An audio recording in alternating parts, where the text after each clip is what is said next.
करते हैं लेक्चर 35। आज के लेक्चर में हम 5 पेपर की डिस्कशन करेंगे चीफ एग्जेक्टिव से रिलेटेड। कल हमने चीफ एग्जेक्टिव का टॉपिक स्टडी किया था और फिर इसके बाद चीफ एग्जेक्टिव के अलावा जो अदर ऑफिशियल होते हैं यानी बोर्ड ऑफ डायरेक्टर्स हमने चैप्टर 3 में पढ़ लिया। चीफ एग्जेक्टिव के बारे में चैप्टर 4 में पढ़ लिया। क्या इसके अलावा कंपनी के अंदर कोई अहम पोजीशंस होती हैं जिन पे लीगल रिक्वायरमेंट्स अप्लाई होनी चाहिए? इसका जवाब है यस। डायरेक्टर और चीफ एग्जेक्टिव के अलावा भी कुछ लीगल पोजीशंस होती हैं जिनके ऊपर लीगल रिक्वायरमेंट्स अप्लाई होती है।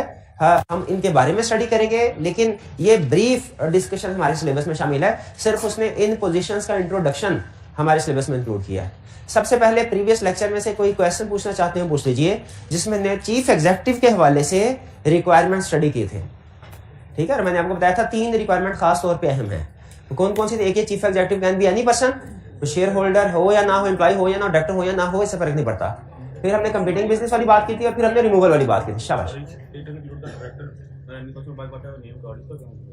वो कहता है चीफ एग्जेक्टिव का नाम से फर्क नहीं पड़ता। जब बोर्ड ऑफ डायरेक्टर में हमने स्टडी किया था ना, कि नाम से फर्क नहीं पड़ता, काम से फर्क पड़ता है। उसको हम डायरेक्टर पोजीशन में डायरेक्टर का वर्ड आ जाने से कोई डायरेक्टर नहीं बनता।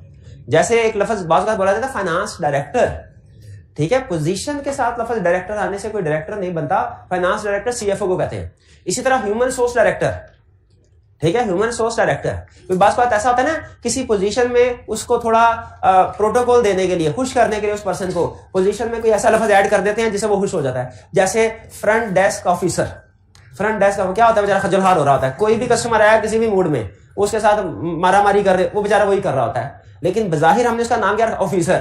पर मैं कहेगा ऑफिसर हूं, जो बंदा आता है डांट के चला जाता है, तो लेकिन नाम ऑफिसर लिखा होता है। इस तरह आपने देखा होगा बाज़ कभी पंखा ठीक करवाने के लिए किसी दुकान पे जाए तो आपको कार्ड देता है, उसके ऊपर लिखा होता है चीफ एग्जेक्टिव एम इरफान। वो क्या चीफ एग्जेक्टिव होता है? नाम में लफ्ज लिख देने से कोई कहता है बाय लॉ हम किसको चीफ एग्जेक्टिव कहेंगे? जिसको डायरेक्टर्स ने अपॉइंट किया है। बाज़ का उसका नाम कुछ और होता है। जैसे कुछ कंपनीज में, अमेरिकन कंपनीज में चीफ एग्जेक्टिव का नाम होता है प्रेसिडेंट या मैनेजिंग डायरेक्टर या प्रेसिडेंट। ठीक है, तो इससे भी मुराद क्या है? Chief executive. क्लियर? तो क्या सिखा रहा है? मैं कह रहा है नाम से फर्क नहीं पड़ता, लीगल पोजीशन आपने देखनी है। क्लियर? और की क्वेश्चन?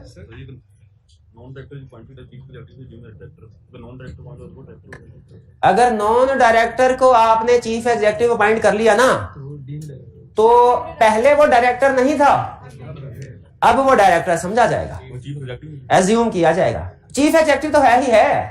वो कह रहे हैं अगर आपने किसी भी बंदे को चीफ एग्जेक्टिव अपॉइंट किया, चलते फिरते सड़क में कोई बंदा चलता फिरता जा रहा था, आपने उसको चीफ एग्जेक्टिव अपॉइंट कर लिया, वो चीफ एग्जेक्टिव तो बना ही बना, लेकिन इसके साथ इसको डायरेक्टर भी एज्यूम किया जाएगा। ये डायरेक्टर भी है, यानी उसने चीफ एग्जेक्टिव वाली रिक्वायरमेंट्स को पूरी करनी ही करनी है। जो डायरेक्टर्स वाली रिक्वायरमेंट्स हैं, खास तौर पे डिस्क्वालिफिकेशन क्राइटेरिया, वो भी पूरा करना है। ठीक है? और कोई question? Chief executive is agent. Agent किसे कहते हैं? कैफ और बिजनेस में पढ़ा था, जो किसी दूसरे की इंस्ट्रक्शंस के मुताबिक उसके बिहाफ पे काम करे।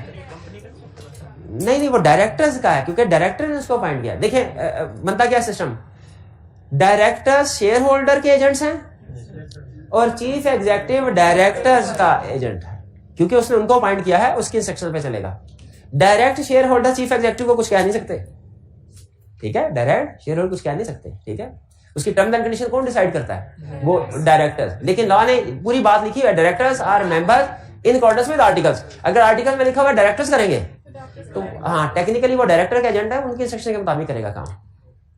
और हाँ, उसको रिमूव कर सकते हैं, लेकिन उसको अपने टर्म्स एंड कंडीशन नहीं डिसाइड कर सकते। अगर आर्टिकल में लिखा कि वो डायरेक्टर डिसाइड करेंगे।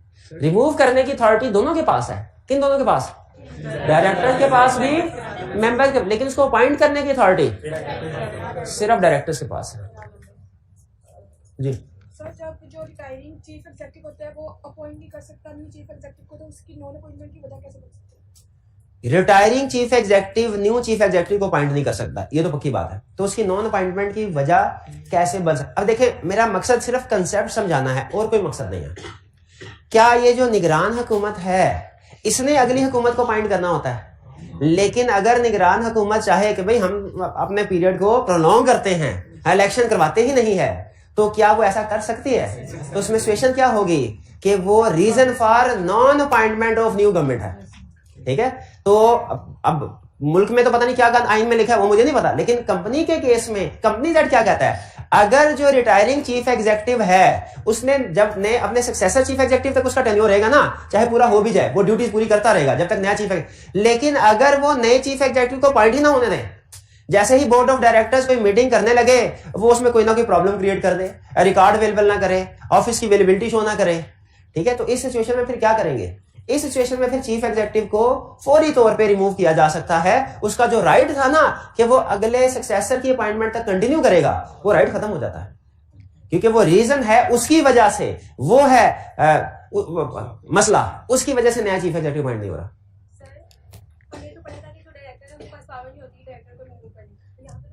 डायरेक्टर्स के पास दूसरे डायरेक्टर्स को रिमूव करने की पावर नहीं है, लेकिन वही लॉ ये भी कहता है कि डायरेक्टर्स के पास चीफ एग्जीक्यूटिव को रिमूव करने की पावर है।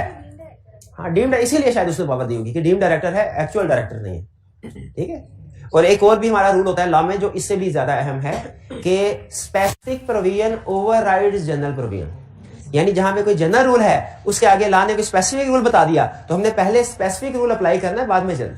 तो हालांकि लॉ ने एक जगह पे जनरल रूल बता दिया क्या कि एक डायरेक्टर दूसरे डायरेक्टर को रिमूव कर सकता है, लेकिन स्पेसिफिकली फिर एक जगह पे इजाजत दे दी चीफ एग्जीक्यूटिव को डायरेक्टर रिमूव कर सकते हैं, तो मतलब रिमूव कर सकते हैं जी।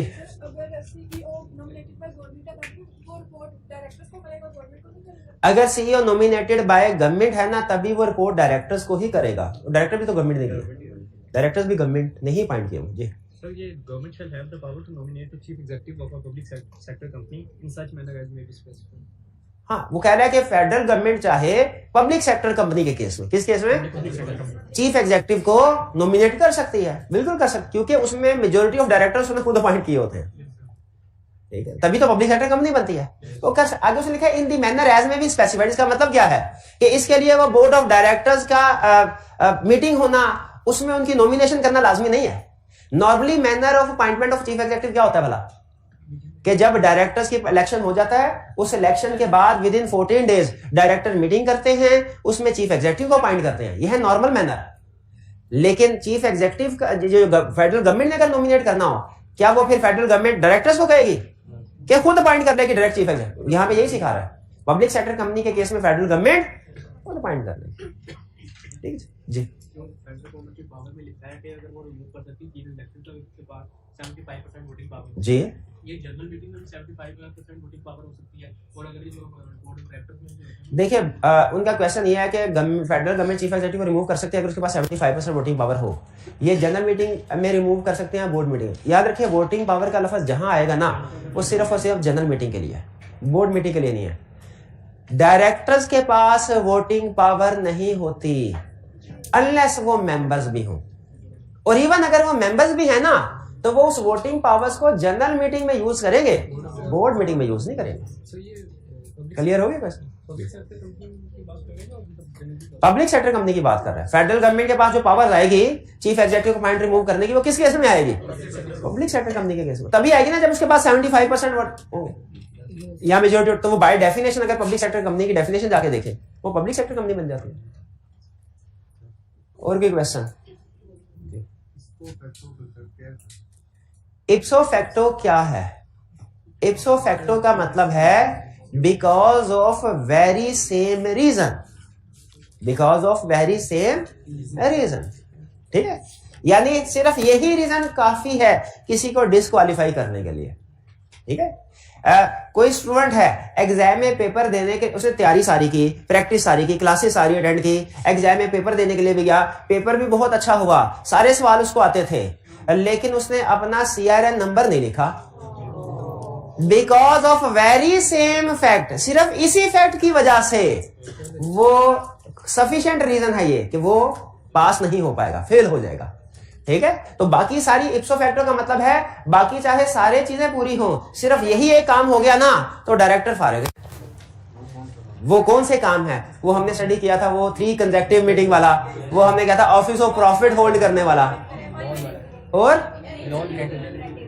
इनएलिजिबिलिटी क्राइटेरिया, वो ये अलग। डिस्क्वालिफिकेशन ऑफ डायरेक्टर का अलग कंसेप्ट है। Ipso facto ceases to hold office का अलग कंसेप्ट है। अब आगे नहीं चलेंगे जब तक आप ये दोनों कंसेप्ट इसको देखेंगे कि किस जगह पे अंडरलाइन नहीं करते।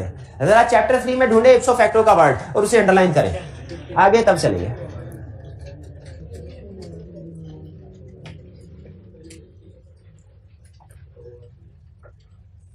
इप्सो फैक्टो का वर्ड ढूंढे, रिमूवल ऑफ डायरेक्टर्स में पेज कौन सा है 50, ठीक है। अब जरा डिस्क्वालिफिकेशन वाला भी ढूंढे, उधर डिस्क्वालिफिकेशन में भी डायरेक्टर फारिग हो जाता है, इप्सो फैक्टो में भी डायरेक्टर फारिग हो जाता है, ठीक है। तो इप्सो फैक्टो सेम इफेक्ट की वजह से। और कोई क्वेश्चन जी? अगर रिमूवल के केस में देखिए, रिमूवल के केस में अगर इख्तलाफ, तो हम देखेंगे क्या 3/4 मेजोरिटी ऑफ डायरेक्टर्स बने कि नहीं बने रिमूवल के लिए। अगर 3/4 मेजोरिटी ऑफ डायरेक्टर्स ने रिमूव करने को कह दिया, 1/4 ने कहा नहीं करना, 3/4 ने कहा करना है, तो कर दिया जाएगा रिमूव। मेंबर कहे करना, डायरेक्टर कहे नहीं कर, देखें वो डायरेक्टर्स के पास पहले पावर है। डायरेक्टर अगर रिमूव करना चाहे तो कर सकते हैं, मेंबर अगर ये भी कहते हैं नहीं करना, डायरेक्टर करना चाहे तो दोनों में से कोई भी कर सकता है। डायरेक्टर करना चाहे नहीं करना रिमूव, मेंबर कहे ये लो अभी होता है रिमूव, स्पेशल रेजोल्यूशन पास कर दी, रिमूव होगा कि नहीं। और अगर मेंबर कहे नहीं रिमूव करना, डायरेक्टर्स कहे ये लो हमारी मीटिंग है, ये कर लो, जो करना, तो रिमूव हो गया चीफ एग्जीक्यूटिव। जो भी पहले आ जाए, बोर्ड ऑफ डायरेक्टर या शेयर होल्डर्स, रिमूव हो जाएगा, ठीक हो गया। और उसके बाद पॉइंट, अगर डायरेक्टर अपॉइंट करते हैं, डायरेक्टर रिमूव करते हैं इसको, तो नेक्स्ट अपॉइंटमेंट डायरेक्टर करेंगे। लेकिन अगर चीफ एग्जीक्यूटिव को मेंबर रिमूव करते हैं स्पेशल रेजोल्यूशन से, तो नेक्स्ट अपॉइंटमेंट कौन करेगा? वो भी डायरेक्टर्स ही करेंगे। शायद अपॉइंटमेंट की दो अथॉरिटी, सॉरी रिमूवल की दो अथॉरिटीज हैं, अपॉइंटमेंट की एक अथॉरिटी। और की क्वेश्चन?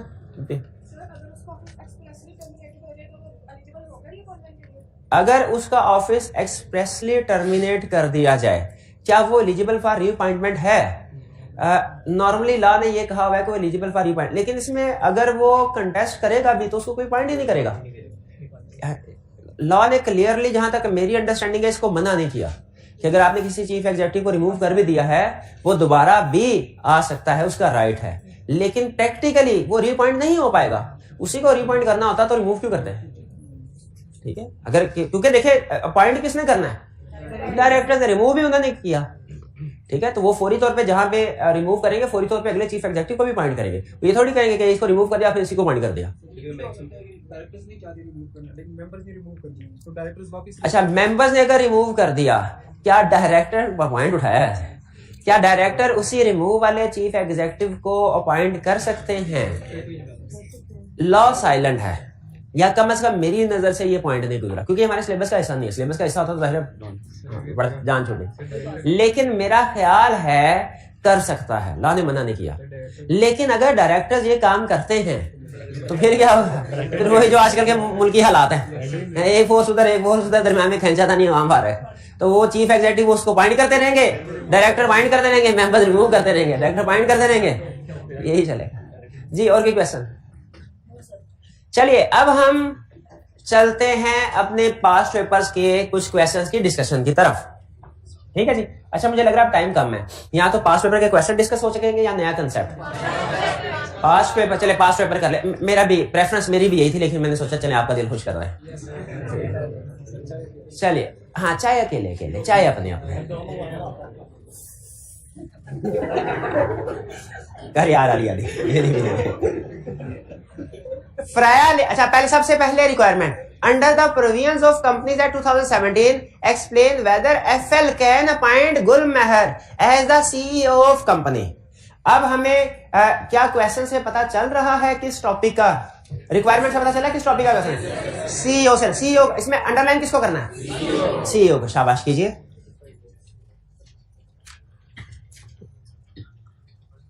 Next है, Fraya Limited, an unlisted public company, is engaged in the business of manufacturing and sale of plastic bottles in Lahore. किस वर्ड को अंडरलाइन करें? अनलिस्टेड को करें। अच्छा, चीफ एग्जीक्यूटिव की बात कर रहा है, क्या नेचर ऑफ बिजनेस को भी अंडरलाइन कर देना चाहिए? नेचर ऑफ बिजनेस को क्यों अंडरलाइन करना चाहिए? कंपीटिंग बिजनेस, शाबाश, ठीक है। एक चीफ एग्जीक्यूटिव के केस में और एक जब नेम क्लास चेंज होती है, अगर नेम और जो नेचर ऑफ बिजनेस है इसको भी मैच होना चाहिए, कंपैटिबल होना चाहिए, हमने पढ़ा। तो प्लास्टिक बोतल्स को अंडरलाइन कर लें। हाँ, अब वो भाईजान फंस गए। ये सर, ये चीफ एग्जीक्यूटिव कंपीटिंग बिजनेस वाली प्रोविजन लिस्टेड के लिए थी कि अनलिस्टेड के लिए थी? ना लिस्टेड के लिए, ना ये पब्लिक के लिए, पब्लिक कंपनी के लिए थी, ठीक है। तो ये पब्लिक कंपनी है क्या? लिस्टेड कंपनी पब्लिक कंपनी होती है? बिल्कुल होती है। आगे चलते हैं जी। इसका मतलब है इसके ऊपर कंपीटिंग बिजनेस वाली रिक्वायरमेंट अप्लाई होगी। कह रहा है FL is planning to appoint Gul Mehar as the chief executive officer of company. During an interview with Gul Meher, he disclosed to the board that his wife Muna is running a corporate brokerage house in Lahore, and that his son Sultan, who is a business graduate, is engaged in the business of selling plastic bottles in Multan. अब इसमें एक नहीं, अब underline किस को करेंगे? Brokerage house को और सेलिंग प्लास्टिक बोतल्स को। जो सन है वो प्लास्टिक बोतल को सेल कर रहा है और जो स्पाउस है वो ब्रोकर है। अब दो इश्यूज आ गए, दोनों को डिस्कस करना चाहिए कि किसी एक को? याद रखें दोनों को। मसला चाहे बाद में डिस्क्वालिफिकेशन किसी एक ही वजह से है, क्वेश्चन में जो इश्यूज है डिस्कस सबको करना होता है। मुना का ब्रोकर है, स्पाउस ब्रोकर है, स्पाउस इज ब्रोकर या मुना इज ब्रोकर, इसकी वजह से कोई डिस्क्वालिफिकेशन है, क्यों नहीं?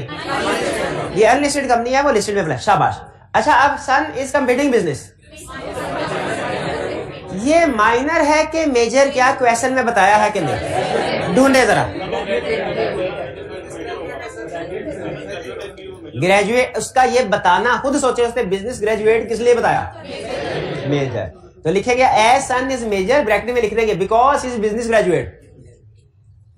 तो कंपीटिंग बिजनेस में वो इन्वॉल्व हो सकता है कंपीटिंग बिजनेस में इन्वॉल्व, लेकिन हो क्यों? क्योंकि लॉ डिस्क्वालीफाई करता है सिर्फ स्पाउस और माइनर चाइल्ड को। शाबाश। तो इसका मतलब है दोनों से निकल गया। ब्रोकरेज हाउस की वजह से भी कोई प्रॉब्लम नहीं है और मेजर सन कंपीटिंग बिजनेस कर रहा है, इसमें भी कोई प्रॉब्लम नहीं। कोई गुल मेहर को सीईओ अपॉइंट कर सकते हैं? यस, कर सकते हैं। अब देखिए इसमें अनलिस्टेड की वजह से, हाँ मुना वाली सारा अनलिस्टेड की वजह से सॉल्व हुआ जी। इसके आंसर में हाँ, तो उसमें चूंकि चीफ एग्जीक्यूटिव, अब ये असल में जो ब्रोकरेज हाउस वाली डिस्क्वालिफिकेशन है ना, ये डायरेक्टर वाले में लिखी हुई है, तो हम यहाँ क्यों डिस्कस कर रहे हैं? क्योंकि वो चीफ एग्जीक्यूटिव डीम्ड डायरेक्टर होता है, तो उसमें ये इसीलिए ये लिखा हुआ है कि वो जो इनएलिजिबिलिटी क्राइटेरिया डायरेक्टर्स के लिए है वही चीफ एग्जीक्यूटिव के लिए है। ठीक है जी। यहाँ पे डायरेक्टर लिखा होता है ना, तो कहते हैं डायरेक्टर है, फिर हम ये बात ना लिखते, फिर डायरेक्ट हम वो बात लिखते हैं ब्रोकरेज कि अगर स्पाउस ब्रोकर हो तो डायरेक्टर डिस्क्वालीफाइड। ब्रोकरेज हाउस वाली प्रोविजन भी लिख सकते हैं इसमें, पहले कहते हैं कि वो डीम डायरेक्टर है, फिर लिख दे डायरेक्टर डिस्क्वालीफाइड है लिस्टेड कंपनी के केस में अगर स्पाउस ब्रोकर हो, वो भी लिख। लेकिन हमने सोल्यूशन में उसको इस तरीके से बताया, मार्क्स कम है ना, 4 है, 2 सिचुएशन है, दोनों के 2 नंबर होंगे, तो मार्क्स चूंकि कम है इसलिए हमने बेसिस ऑफ डिसीजन के अंदर ही उसको इस तरीके से ड्राफ्ट किया कि लीगल प्रोविजन कवर हो जाती है जी। बिल्कुल, ये चीफ एग्जीक्यूटिव अपॉइंटमेंट के बाद डीम डायरेक्टर डिस्कस कंसीडर किया जाए, लेकिन हमने ये देखना है कि एट टाइम ऑफ अपॉइंटमेंट वो क्राइटेरिया पूरा करता हो, वरना तो वो फिर अपॉइंटमेंट के बाद अगले ही मिनट में डिस्क्वालीफाई हो जाएगा। एट टाइम ऑफ अपॉइंटमेंट उसे क्राइटेरिया, क्वालिफिकेशन डिस्क्वालिफिकेशन क्राइटेरिया पूरा करना चाहिए। अगर वो कुछ भी ना बताता सुल्तान के बारे में, वो बिजनेस ग्रेजुएट का लफ्ज, फिर क्या करते? फिर हम दोनों पॉसिबिलिटीज कवर करते हैं। इफ सुल्तान इज मेजर तो कोई प्रॉब्लम नहीं है, इफ सुल्तान इज माइनर फिर डिस्क्वालिफिकेशन है। क्लियर जी। Next question 2। A team of young engineers is planning to incorporate a private limited company which would provide machine maintenance services to large companies. The company would initially be incorporated with a share capital of rupees 20 million. However, the engineers are not certain about following matters. Engineers in matter के बाद पहला registration and signing of articles of association, यानी हमने registration of articles के बारे में भी बताना है, signing of articles के बारे में भी बताना है। तो बताइए क्या इस कंपनी के लिए आर्टिकल्स की रजिस्ट्रेशन रिक्वायर्ड है? जो कंपनी लिमिटेड बाय शेयर होती है उसके लिए, तो इस कंपनी के लिए रिक्वायर्ड, ये लिमिटेड बाय शेयर है ना, इसके लिए आर्टिकल्स रजिस्टर करवाना रिक्वायर्ड नहीं। ये तो क्या रजिस्ट्रेशन की और साइनिंग की आप, लेकिन अगर करवाना चाहें कर सकते हैं। उसको साइन कौन करेगा? सब्सक्राइबर साइन करेंगे, ठीक है, और विटनेस भी करेगा। और सब्सक्राइबर अपनी इंफॉर्मेशन क्या लिखेंगे इसमें? साइन के साथ, नेम, नेशनैलिटी वगैरह वगैरह। B, appointment of the first and subsequent director and chief executive and terms of their office. एक लाइन के अंदर इससे ज्यादा रिक्वायरमेंट मैंने और किसी क्वेश्चन में नहीं देखी पूरी जिंदगी में, पूरी जिंदगी में किसी पेपर में एक, और वो लाइन भी पूरी नहीं है उसके अंदर। देखिए इसमें कितनी रिक्वायरमेंट है जरा गिन के बताइए। 4 नहीं है, 5 नहीं है, 6 भी नहीं, 8 है। सुनिए जरा, सुनिए। Appointment of first director, first chief executive, नहीं बल्कि यूं करें, appointment of first director, appointment of subsequent director, appointment of first chief executive, appointment of subsequent chief executive, tenure of first director, tenure of subsequent director, tenure of first chief executive, tenure of subsequent chief executive. 8 requirements हैं, फिर से note कर लें, ठीक है। Tenure भी उसने word use किया, तो इसमें किस किस को अंडरलाइन करना है? अपॉइंटमेंट को, first, subsequent, director, chief executive, terms, ये अल्फाज हैं, ये अल्फाज हैं जो आपको बता रहे। तो फर्स्ट डायरेक्टर का अपॉइंटमेंट कौन करेगा? कब करेंगे? At time of incorporation while submitting documents. Tenure क्या होगा? फर्स्ट ईयर तक। सब्सिक्वेंट डायरेक्टर की अपॉइंटमेंट मेंबर्स करेंगे, कहां? जनरल मीटिंग में। टेन्योर क्या होगा? 3 ईयर। और शॉर्टर पीरियड वाली बात देखनी चाहिए कि नहीं? यहां पे वो चूंकि बता रहा है कि लिमिटेड बाय शेयर है कंपनी, तो यहां पे वो वाली बात नहीं लिखनी चाहिए, इररिलेवेंट। स्पेसिफिक कंपनी दे दी ना इसने। अच्छा, और ये हो गया, आपको डायरेक्टर वाला हो गया, टेन्योर भी हो गया। अच्छा, chief executive, first chief executive, subscribers appoint करेंगे, डॉक्यूमेंट सबमिट करवाएंगे रजिस्ट्रार को। टेन्योर क्या होगा? सब्सिक्वेंट डायरेक्टर्स अपॉइंट करेंगे, कब? Within 14 days of election. टेन्योर क्या होगा? 3 years ऑफ शॉर्टर, यहां पे शॉर्टर पीरियड लिखेंगे। और टेन्योर भी हो गया, बट ठीक है, हाँ ये चीज खत्म हो गया थी, खत्म हो गया। क्लियर? ये question 2। Question 3, Board of Directors of Assam Textiles Limited (HTL) is not satisfied with the performance of its Chief Executive Officer (CEO) and wants to remove him. Board of Directors remove करना चाहते हैं from his office before expiry of his term on 31 August 2020. Briefly explain the options available to HTL for removal of CEO under the above situation.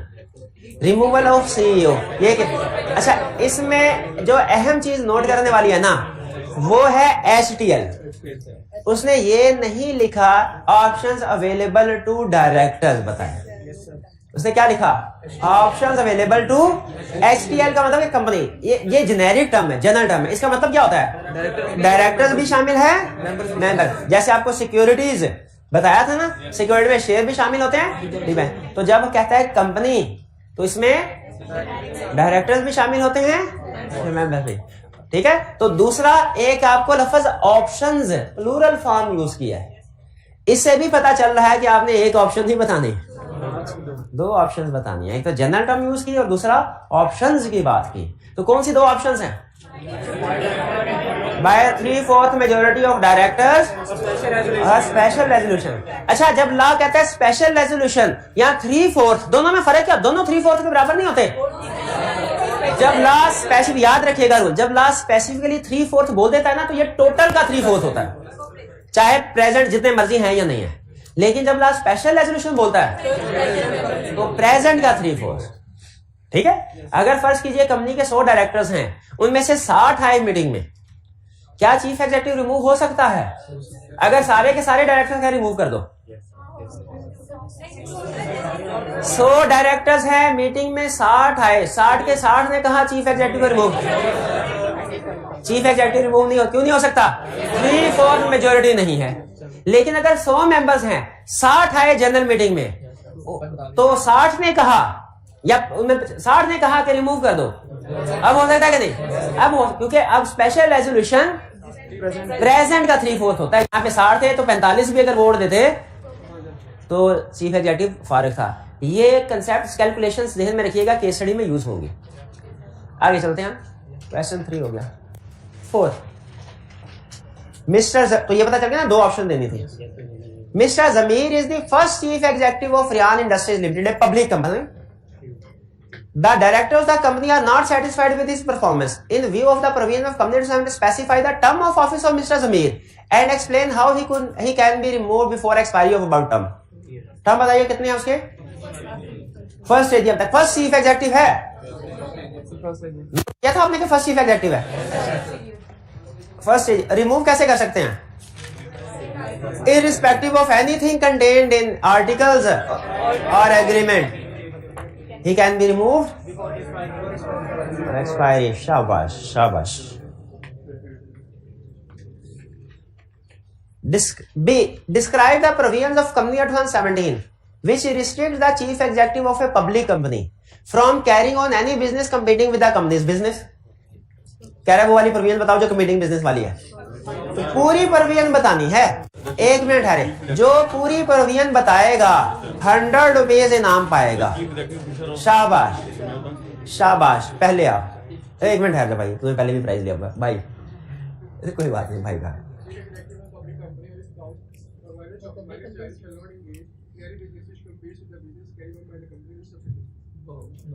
हो गया यार, इतना पक्का रटा, वो भी 1 दिन में।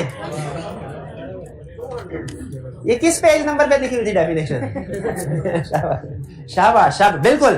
चीफ एग्जीक्यूटिव की भी इन भाईजान ने क्या, इन भाईजान ने वो भी बात बता दी जो मैंने कल नहीं बता पाया था, सब्सिडरी वाले। शाबाश शाबाश, सब्सिडी वाले। तो चीफ एग्जीक्यूटिव का भी जिक्र किया, पब्लिक कंपनी का भी जिक्र किया, स्पाउस का भी जिक्र किया, माइनर का भी जिक्र किया, कंपनी कंपीटिंग बिजनेस का भी जिक्र किया, और सब्सिडी जिस कंपनी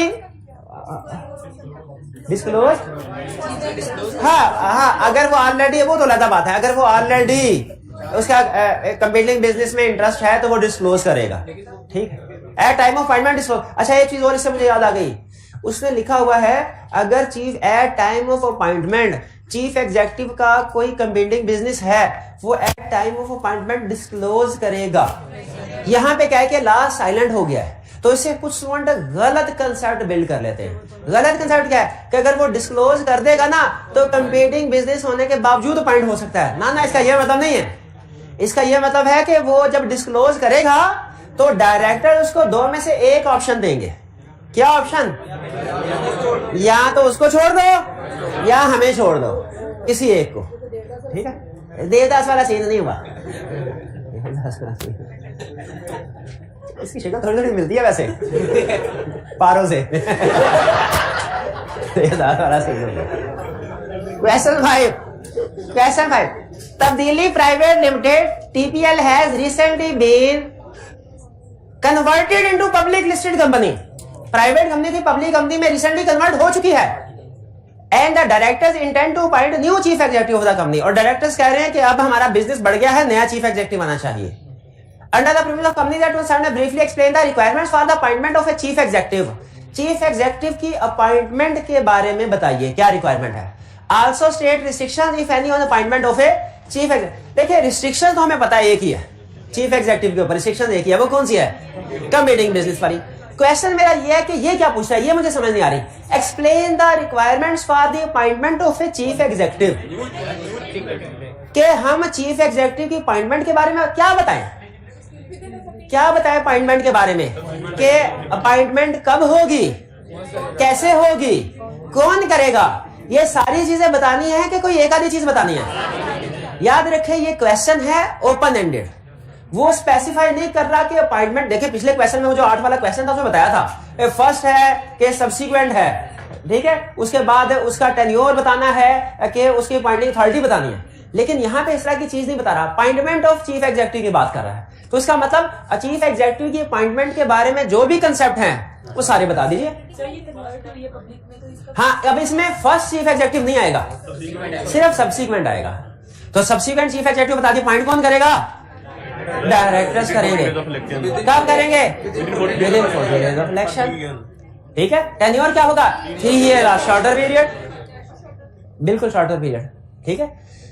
यहां पे उसने अपॉइंटमेंट की बात की है, इसलिए मैं मार्क्स भी कम है, वरना मार्क्स ज्यादा होते ना मैं रिमूवल की बात भी करता कि इसको अपॉइंट करने के लिए प्रीवियस वाले चीफ एग्जीक्यूटिव को रिमूव करना पड़ेगा। क्या एलिजिबिलिटी का बताएंगे? नहीं, उसने सिर्फ अपॉइंटमेंट कहा है। अपॉइंटमेंट से रिलेटेड हर चीज बताएंगे, अपॉइंटमेंट के अलावा कोई चीज नहीं बताएंगे। नहीं, कैजुअल वैकेंसी के बारे में भी नहीं बताएंगे, हम सिर्फ इसके अपॉइंटिंग अथॉरिटी के बारे में बताएंगे और टेन्योर के बारे में। मार्क्स को ध्यान में रखें, मार्क्स है टोटल 4 और इन 4 में 2 नंबर के साथ उसने वो कंपीटिंग बिजनेस वाली बात भी पूछ ली है। ठीक है। और बाकी 2 नंबर इसने दिए होंगे अपॉइंटमेंट के बारे में। तो बहुत ज्यादा चीजें हमने इसमें इंक्लूड नहीं करनी। मुझे याद आ गया चैप्टर 2 का शायद एक क्वेश्चन था, एक क्वेश्चन में उसने कहा था alteration in principal line of business के बारे में कमेंट कीजिए, और एक में था प्रिंसिपल लाइन ऑफ बिजनेस के बारे में एक्सप्लेन कीजिए। तो alteration in principal line of business में हमने क्या डिस्कस करना था? सिर्फ के प्रिंसिपल लाइन ऑफ बिजनेस की अल्टरेशन कैसे होगी। और जब उसने कहा था explain principal line of business, तो फिर प्रिंसिपल लाइन ऑफ बिजनेस के बारे में जो भी चीज आप जानते हैं वो बता दें, क्योंकि क्वेश्चन को उसने ओपन रखा है। उसे चेंज करने का तरीकाकार भी बताया, तो उसकी डेफिनेशन भी बताई थी। डेफिनेशन क्या थी?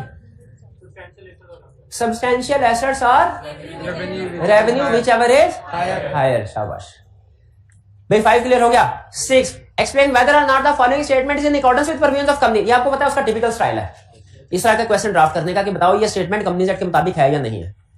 Support your answer with reason. A chief executive other than the first chief executive of the company is appointed by shareholders in the annual general meeting of the company for a period up to next annual general meeting। नहीं, पहली गलती क्या हुई? Share holder नहीं point करते, directors करते हैं। दूसरी गलती, एजीएम में नहीं पॉइंट करते, with in 14 days of election of director करते हैं। और तीसरी चीज, हाँ, नेक्स्ट एजीएम तक पॉइंट नहीं करते, 3 ईयर और शॉर्टर पीरियड के लिए पॉइंट करते हैं। शाबाश भैया, क्लियर होगी बात। 7 नेक्स्ट केस स्टडी हमारी, board of directors of ABC limited consist of 12 directors. 12 को अंडरलाइन कर लें। The chief executive of ABC limited was appointed for a term of 3 years. Standard term के लिए अपॉइंट हुआ था, रिड्यूस नहीं किया उन्होंने, अच्छा किया। It was specifically mentioned in his contract that he shall not be terminated before the expiry of term of his office. The directors are not satisfied with performance of chief executive and wants to remove him. Can they remove the chief executive in presence of such clause in contract which do not allow? Will irrespective of anything contained in article or agreement, chief executive can be removed. कैसे? By board of honor. अच्छा, यहाँ पे दोनों option जिक्र करेंगे ना। Can they remove the chief executive? नहीं, मेरा ख्याल है यहाँ पे सिर्फ डायरेक्टर्स वाली बात करेंगे, क्योंकि उसने सिर्फ डायरेक्टर्स के बारे में पूछा, वो रिमूव कर सकते हैं कि नहीं। तो डायरेक्टर्स रिमूव कैसे कर सकते हैं? अब चूंकि उसने नॉर्मली हम 3/4 उसे कैलकुलेट करके नहीं बताते, लेकिन यहाँ पे चूंकि उसने हमें टोटल नंबर दे दिए हैं, हम 3/4 को कैलकुलेट कर सकते हैं। तो जब कैलकुलेट कर सकते हैं, बताइए कैलकुलेट करके बताना चाहिए कि नहीं? तो कितने डायरेक्टर्स मिल जाए? तो 9 डायरेक्टर्स, 9 डायरेक्टर्स। और अगर 8 डायरेक्टर मिल जाए, 4 ना मिले, नहीं कर सकते। फिर एक डायरेक्टर का जमीर जगाना पड़ेगा, फिर उसके बाद जब वो हमारे साथ मिल जाएगा फिर इसको रिमूव कर सकते हैं, क्योंकि क्वेश्चन नंबर 9 में उसने यही कहा है। क्वेश्चन नंबर 9 में यही कंसर्ट किया, नहीं मिल रहा, क्या करें? उसको मिला है साथ। आंसर में मेंबर्स का भी बताया हुआ है, तो मेंबर्स वाला मेरे ख्याल में इररेलेवेंट है, वो रहने दीजिए, वो रहने दीजिए। ठीक है, उसका जिक्र यहाँ पे, क्योंकि क्वेश्चन में अगर उसने लिखा था ना कैन कंपनी, फिर दोनों आते हैं। इसने कहा कैन दे से मुराद कौन है? तो सिर्फ डायरेक्टर का ही जिक्र, कैलकुलेशन की हुई है। हाँ, तो फिर ऐसा कीजिए, इसको थोड़ा सा चेंज करें, मेंबर्स वाली बात काट के वहां पे कैलकुलेशन शो कर दे, 12 multiplied by 3/4।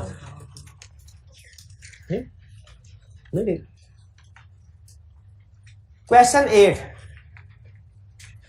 In the first meeting of board of directors of Hamid textile mills limited HTML, a listed company क्या करना है आपको पता है, अंडरलाइन करना।